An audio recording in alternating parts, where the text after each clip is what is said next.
If you were really a man, you'd fight for me. She smirked after I caught her cheating, so I told her, real men know when to walk away. Now she's stuck with a man who yells, cheats, and blames her for everything. Hey viewers, before we move on to the video, please make sure to subscribe to the channel and hit the like button if you want to see more stories like this. Thanks. I used to think stability was a good thing in a relationship. That being the dependable one, the guy who showed up, kept his word, stayed calm when things got rocky, was something women actually wanted. Turns out, for some, it just makes you invisible. Emily and I met during our last year of college. I was finishing up a degree in finance and already locked into a job offer, and she was getting her BFA in studio art. She was magnetic, loud, opinionated, messy in the way artists always seem to be, but somehow we worked.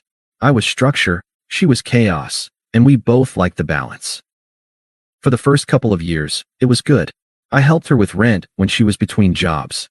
I set up her first solo exhibit, printed flyers, got wine for the opening.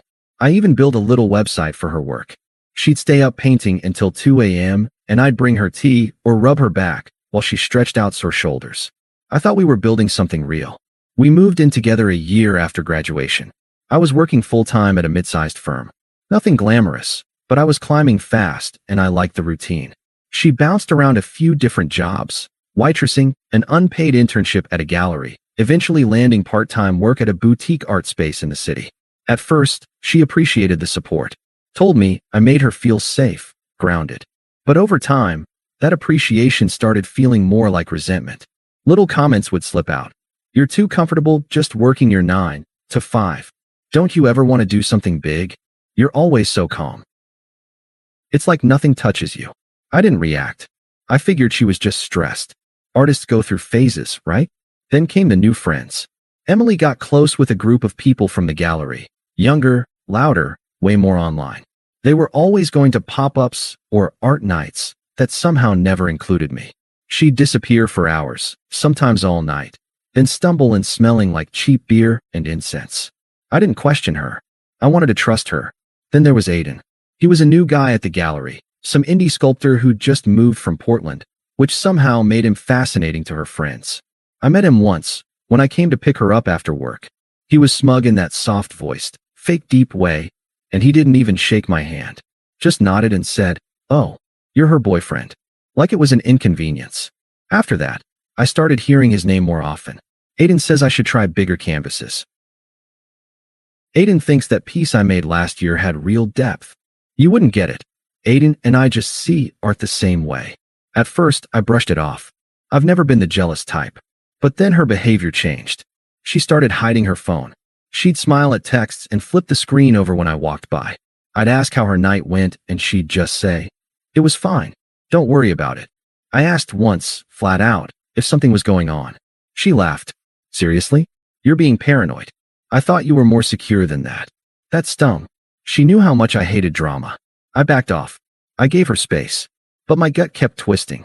Then one Saturday night, she told me she was going to a gallery mixer, said it was all artists and some of the staff, low-key, boring stuff. She wore makeup and heels she hadn't touched in months. I watched her leave and told myself not to spiral. She didn't come home until 2 a.m. On Sunday, she was hungover and cagey. Barely said 10 words all day. I let it go. But on Monday, everything fell apart, thanks to a mutual friend.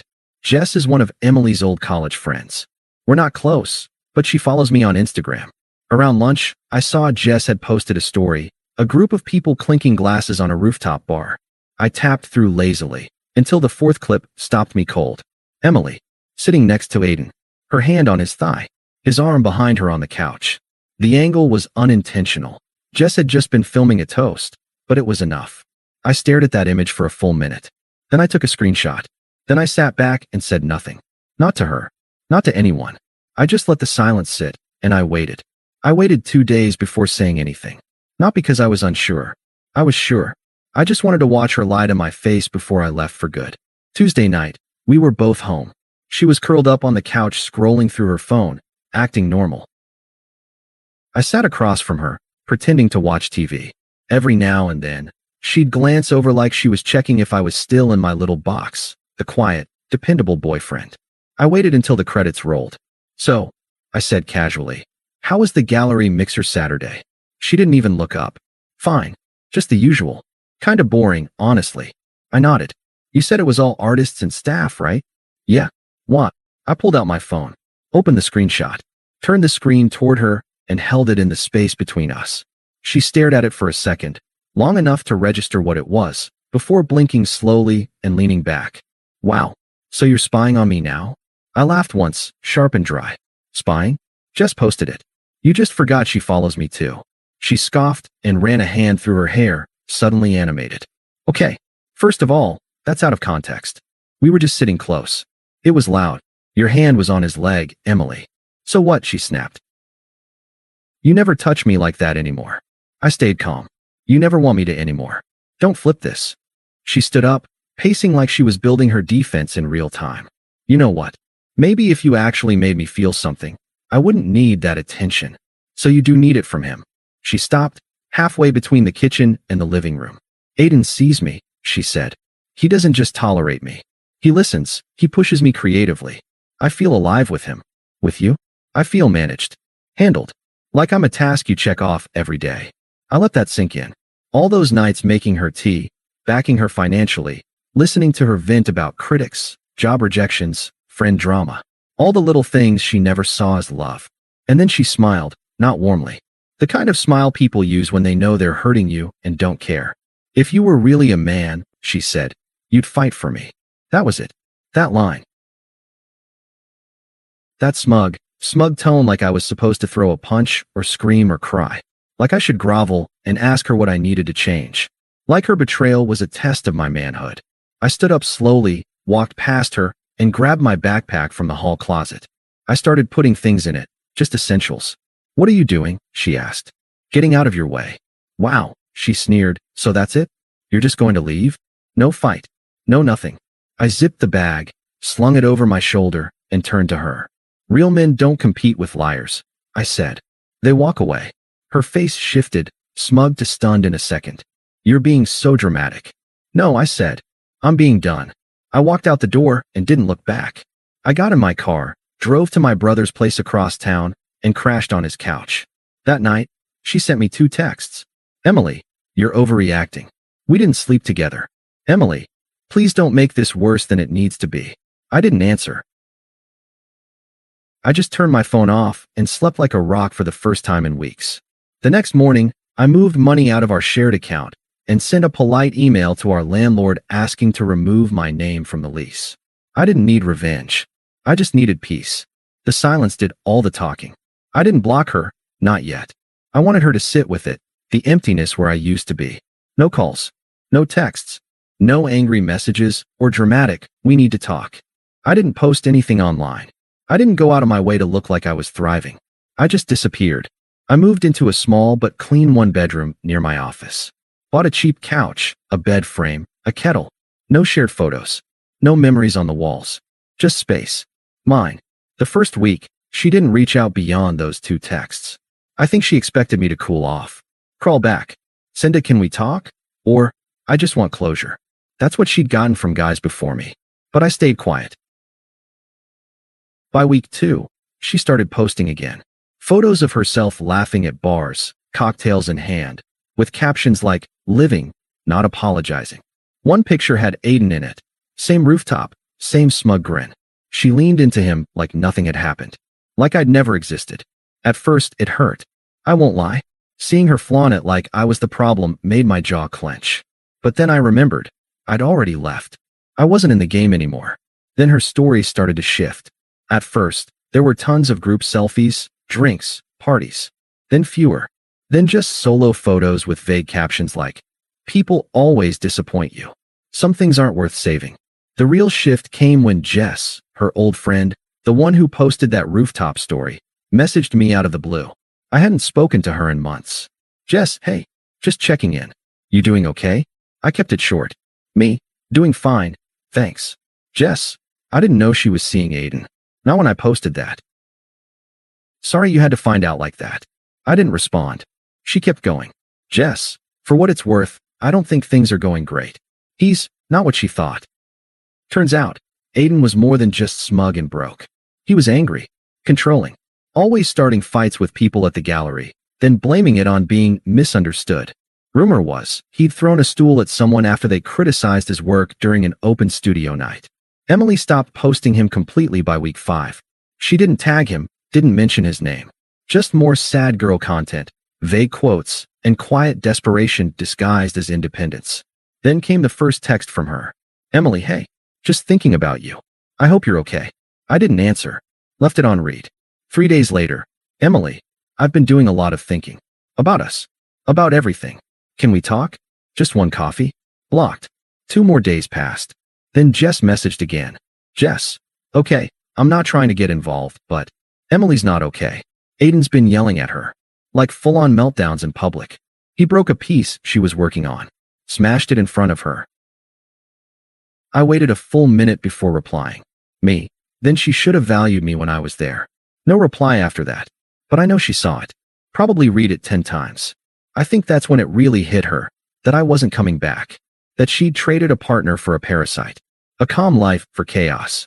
And now chaos wouldn't even return her texts without breaking something. She'd spent so long trying to make me feel small. Telling me I wasn't passionate enough, man enough, interesting enough. Now she had someone interesting. Someone wild. And she was drowning in it. Week 10 was when she finally snapped. It was a Saturday afternoon. I'd just finished a workout and was heading back up to my apartment with groceries when I saw her, Emily, sitting on the steps outside my building. Hair tied back messily, no makeup, hoodie too big for her frame. She looked like she hadn't slept. For a second, I almost didn't recognize her. Not because of how she looked, but because of how small she seemed. Deflated. Like someone had popped the balloon of whatever high horse she'd been riding. She stood up as I approached. Hey, she said, forcing a smile. I figured you wouldn't answer if I texted again. I said nothing, just moved to unlock the front door. She stepped in front of me, blocking it. Wait, please, just 5 minutes. I didn't want a scene in front of neighbors, so I sighed and stepped back. Talk. She glanced down at the concrete before speaking. I messed up. I know. You didn't even try to stop me. You didn't fight for me. You didn't even ask why I did it. You made it pretty clear. You said I wasn't enough. That I didn't make you feel anything. What else was there to ask? She winced, like hearing her own words aloud hurt more than saying them. I was confused. I thought he got me. But he doesn't. He doesn't care. He just wants someone to worship him. He's angry all the time. He broke my laptop last week because I took too long to text back. I raised an eyebrow. And you want me to fix that? No. I mean, she stopped, clearly flustered. I miss how safe I felt with you. How steady things were. I didn't realize how good I had it until it was gone. There it was. The classic line. I'd seen it in 100 Reddit posts. Didn't realize what I had. She thought this was her moment to be the victim of her own bad choices. I shook my head. You didn't want safety. You wanted sparks. You wanted chaos. You thought calm meant boring. And now that chaos has a cost, you're crawling back. She stepped forward, lowering her voice like it would make it more intimate. I'm saying I made a mistake. Can't you see that? You said you loved me. I did. I cut her off. Past tense. Her face twitched. The desperation turned to anger. So that's it. You're just going to throw away 3 years like it meant nothing. You threw it away. I just accepted it. She crossed her arms now, voice sharper. You think you're so mature, don't you? Acting like you're above everything. Like you're some monk who's too evolved to care. Newsflash. Walking away doesn't make you strong. It makes you a coward. I smiled, not smug, just sad. You wanted me to fight for you? Here's the truth, Emily. Real love doesn't require a fight. It requires respect. You had mine. I never had yours. She went quiet. You once told me I didn't make you feel anything. I continued. Well, now you get to feel everything you chose instead. She opened her mouth like she had more to say, some final jab, maybe, but I didn't give her the chance. I stepped around her, unlocked the door, and walked inside. Closed it without looking back. She didn't follow. 10 minutes later, I checked the peephole. Gone. That was the last time I saw her in person. A week later, a friend told me Aiden got into a fight at a bar and broke his wrist. Apparently, the gallery dropped him. Emily moved back into her parents' house in the suburbs. Her Instagram? Deleted. Her art page? Gone. Mutual friends stopped mentioning her. One even said, she's just not the same anymore. Me? I kept moving forward. Promotions at work. A new apartment with real furniture. I started hiking again, sleeping better, living fully, not just surviving quietly. She made her choice. Now she's living with it. 6 months later, I got invited to a wedding. It was one of those delayed COVID weddings. A mutual college friend named Tyler finally tying the knot. I wasn't going to go at first, but a few friends convinced me. Said it'd be good to be around people again, to celebrate something for once. The venue was low-key but classy. Outdoor garden, string lights, linen suits, all of it tasteful. I showed up alone, dressed sharp but simple. I felt good, calm, grounded, light in a way I hadn't felt in years. I was halfway through a drink at the reception when I saw her. Emily. She was standing near the back patio with Jess and another girl I didn't recognize. She looked thinner. Not in a healthy way, in a life's been eating me alive way. Her hair had lost its usual shine. Her eyes darted around nervously, like she was looking for someone, or trying to avoid them. Her gaze landed on me. I held eye contact for 2 seconds, just enough for her to know I saw her. Then I turned back to the conversation I was in. No reaction. No smile. Nothing. A few minutes later, Jess walked over alone. Hey, can I ask you something kinda awkward? I raised an eyebrow. Emily wants to talk to you. She said she just wants a minute.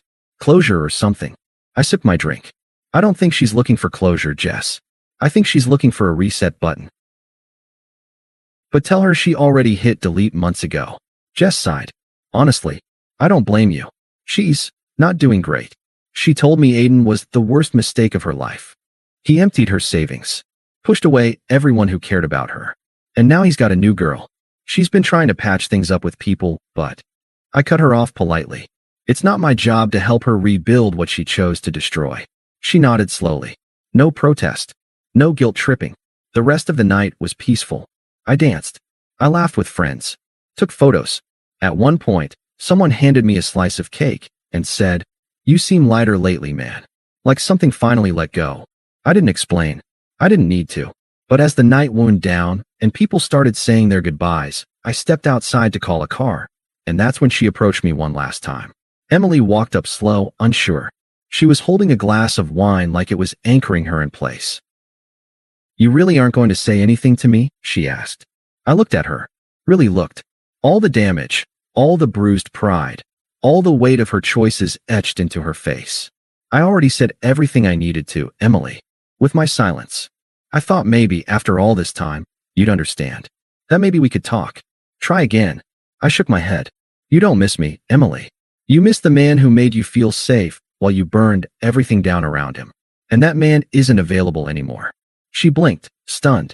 You've changed, she said, almost to herself. Yeah, I replied. Turns out, being treated like I wasn't enough was exactly the motivation I needed. She looked like she might cry, but I didn't wait to find out. My ride pulled up. I gave her a small nod. Nothing cruel, just final, and walked away. No drama. No fireworks. Just closure, the real kind. I don't think about her much anymore. She became a lesson, not a loss. And me? I never had to fight to prove I was a man. I just had to walk away and let time prove it for me. Thanks for watching. Make sure to subscribe to the channel and hit the like button. What do you think about this story? Share it in the comments.